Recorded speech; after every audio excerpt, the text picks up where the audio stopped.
മനുഷ്യന്റെ അസ്ഥികൾ കൊണ്ട് അലങ്കരിച്ച ഒരു പള്ളി. ഒന്നും രണ്ടുമല്ല, 40,000 മുതൽ 70,000 വരെ മനുഷ്യരുടെ അസ്ഥികളാണ് ഈ പള്ളിക്കുള്ളിൽ അലങ്കരിച്ച് വെച്ചിട്ടുള്ളത്. പള്ളിക്ക് അകത്തേക്ക് കയറാൻ രണ്ട് സൈഡിലുമുള്ള ഒരു വഴി ഒഴിച്ചാൽ ബാക്കി പള്ളിയുടെ ചുറ്റും സെമിത്തേരിയാണ്.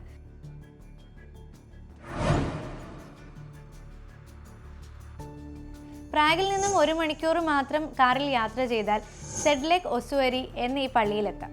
അങ്ങനെ സെമിത്തേരി കടന്ന് ഞങ്ങൾ പള്ളിയുടെ ഉള്ളിലേക്ക് കയറാൻ പോവാണ്. പക്ഷേ ഇതിനുള്ളിൽ ഫോട്ടോഗ്രാഫിയും വീഡിയോഗ്രാഫിയും പ്രൊഹിബിറ്റ് ചെയ്തേക്കുവാണ് കഴിഞ്ഞ കുറച്ച് നാളുകളായിട്ട്. എന്ന് വെച്ചാൽ ഒരുപാട് ടൂറിസ്റ്റുകൾ വരികയും ഇവിടെയുള്ള ഈ ഡെക്കറേഷൻസിന് ഫോട്ടോസ് എടുക്കുന്നതിൻ്റെയും വീഡിയോസ് എടുക്കുന്നതിൻ്റെയും തിരക്കിൽ അതിന് കേടുപാടുകൾ ഉണ്ടാവാതെ ഇരിക്കാൻ വേണ്ടിയിട്ട് അവരിപ്പോൾ പ്രൊഹിബിറ്റ് ചെയ്തേക്കുവാണ്. പള്ളിക്കുള്ളിലേക്ക് കയറുമ്പോൾ തന്നെ ആദ്യം ഒരു ആർച്ചാണുള്ളത്.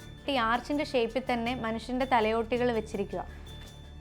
മനുഷ്യൻ്റെ തലയോട്ടിയും കയ്യിലെയും കാലിലെയും എല്ലുകൾ വെച്ചിട്ടും ഉണ്ടാക്കിയിട്ടുള്ള 4 കൂറ്റൻ പിരമിഡ്സ് ഈ പള്ളിയുടെ ഉള്ളിൽ 4 കോർണേഴ്സിലായിട്ടുണ്ട്. ഇത് ആ പള്ളിയുടെ ഒരു മാപ്പാണ്. നമ്മൾ എൻട്രൻസ് വഴി കയറി അകത്തെത്തുമ്പോൾ 4 കോർണേഴ്സിലായിട്ടാണ് ഈ 4 കൂറ്റൻ പിരമിഡ്സ് വെച്ചിട്ടുള്ളത്. അത് ഉണ്ടാക്കിയിട്ടുള്ളത് മനുഷ്യൻ്റെ തലയോട്ടിയും കയ്യിലെയും കാലിലെയും എല്ലുകളും വെച്ചിട്ടാണ്.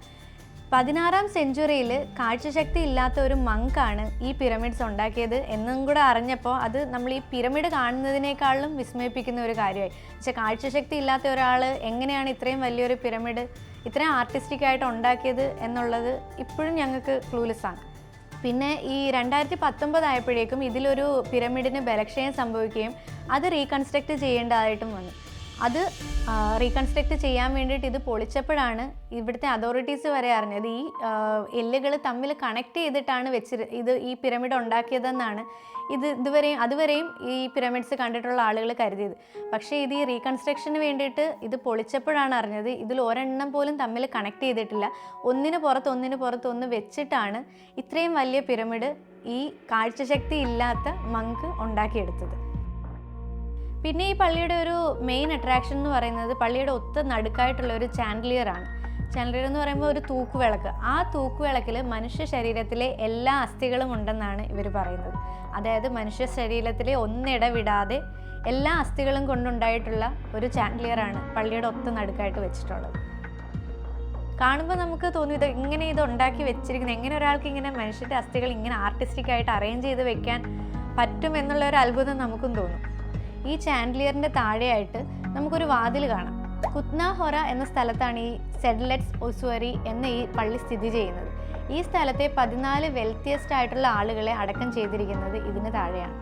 അവിടേക്ക് ഇറങ്ങാനുള്ള വഴിയാണ് ഈ ചാൻഡലിയറിൻ്റെ നേരെ താഴെയായിട്ട് നമുക്ക് കാണാൻ പറ്റുന്നത്. അതിപ്പോൾ ക്ലോസ്ഡ് ആണ്. ഈ ഒരു പ്രദേശത്ത് എങ്ങനെ ഇത്രയും അസ്ഥികൾ വന്നു എന്നുള്ളതിന് ഒരു കഥയുണ്ട്. ഈ നാട്ടിൽ നിന്നും ഈ കുത്നാഹൊറ എന്ന സ്ഥലത്ത് നിന്നും ഒരു സന്യാസി, ഒരു മങ്ക് ജെറുസലേം എന്ന സ്ഥലത്തേക്ക് പോവുകയും ജെറുസലേമിൽ നിന്നും തിരിച്ചു വരുമ്പോൾ അവിടുത്തെ ഒരു പിടി മണ്ണ് കൊണ്ടുവന്ന് ഈ സെമിത്തേരി നിൽക്കുന്ന സ്ഥലത്ത് ഇടുകയും ചെയ്തു. അങ്ങനെ സെൻട്രൽ യൂറോപ്പിലെ തന്നെ ഒരു പുണ്യഭൂമിയായി ഈ സ്ഥലം മാറുകയും ഇവിടെയുള്ള അന്ന് ക്രിസ്ത്യാനിറ്റിയിൽ വിശ്വസിച്ചിരുന്ന ആളുകൾക്ക് ഇവിടെ അടക്കം ചെയ്യപ്പെടണം എന്നുള്ളത് അവരുടെ ഒരു ഡെത്ത് വിഷ് പോലെ അല്ലെങ്കിൽ അവരുടെ ഒരു ആഗ്രഹവുമായിരുന്നു.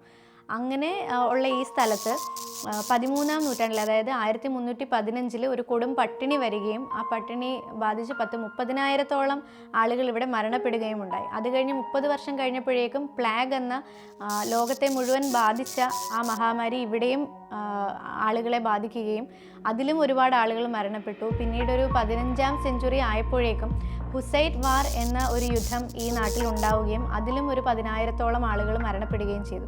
അങ്ങനെ ഈ ആളുകളെ എല്ലാവരെയും അടക്കം ചെയ്തത് ഈ ഒരു സെമിത്തേരിയിലാണ്. അങ്ങനെ സെമിത്തേരിയുടെ എക്സ്പാൻഡ് ചെയ്ത് സെമിത്തേരി ഏതാണ്ട് 3.5 ഹെക്ടറോളം വ്യാപിപ്പിക്കേണ്ടതായിട്ട് വന്നു. പിന്നീട് വ്യാപിപ്പിക്കാൻ സ്ഥലമില്ലാതെ വന്നപ്പോൾ ഈ അസ്ഥികൾ സൂക്ഷിക്കുവാൻ വേണ്ടിയിട്ട് ഒരു ചാപ്പൽ പണിയുകയും അങ്ങനെ ചാപ്പലിൻ്റെ 2 നിലയാണ് ഈ ചാപ്പലിനുള്ളത്. ലോവർ ചാപ്പലും അപ്പർ ചാപ്പലും ഉണ്ട്. ഈ ലോവർ ചാപ്പലിലാണ് ഈ അസ്ഥികളെല്ലാം സൂക്ഷിച്ചിരുന്നത്. പിന്നെ കാലക്രമേണ ഞാൻ പറഞ്ഞ ഈ ബ്ലൈൻഡ് മങ്കാണ് ഈ അസ്ഥികൾ ഇങ്ങനെ കൂട്ടിയിട്ടാൽ പോരാ, ആർട്ടിസ്റ്റിക്കായിട്ട് അത് അറേഞ്ച് ചെയ്യണം എന്ന് കരുതിയിട്ട് ഈ മങ്കാണ് ഈ മനുഷ്യ അസ്ഥികൾ പിരമിഡിൻ്റെ രൂപത്തിൽ അറേഞ്ച് ചെയ്യാൻ തുടങ്ങിയതും. പിന്നീട് ഫ്രാൻറ്റിസെക് റിൻഡ് എന്ന ആളിനെ ഇൻവൈറ്റ് ചെയ്യുകയും ആ ഫ്രാൻറ്റിസെക് റിൻഡാണ് ഇന്ന് കാണുന്ന ഈ ചാൻഡലിയറും ബാക്കി പള്ളിക്കുള്ളിൽ നമ്മൾ കാണുന്ന ഡെക്കറേഷൻസ് എല്ലാം ചെയ്തത്. പ്രാഗിൽ നിന്നും കാറിലും പബ്ലിക് ട്രാൻസ്പോർട്ട് വഴിയും ഈ കുത്നാഹൊറ എന്ന സ്ഥലത്തേക്ക് എത്താവുന്നതാണ്. കാറിലാണെങ്കിൽ 1 മണിക്കൂർ യാത്രയുണ്ട്. പബ്ലിക് ട്രാൻസ്പോർട്ട് വഴിയാകുമ്പോൾ 1.5-2 മണിക്കൂറോളം ട്രാവലുണ്ട്. ഇത് രണ്ടും എങ്ങനെ എത്താമെന്നുള്ളത് ഡിസ്ക്രിപ്ഷൻ ബോക്സിൽ മാപ്പ് സഹിതം കൊടുത്തേക്കാം. ഈ സ്കൾപ്ചർസിൻ്റെ വീഡിയോ നിങ്ങൾക്ക് ഇഷ്ടമായെങ്കിൽ ചാനൽ സബ്സ്ക്രൈബ് ചെയ്ത് ഞങ്ങളെ സപ്പോർട്ട് ചെയ്യണേ.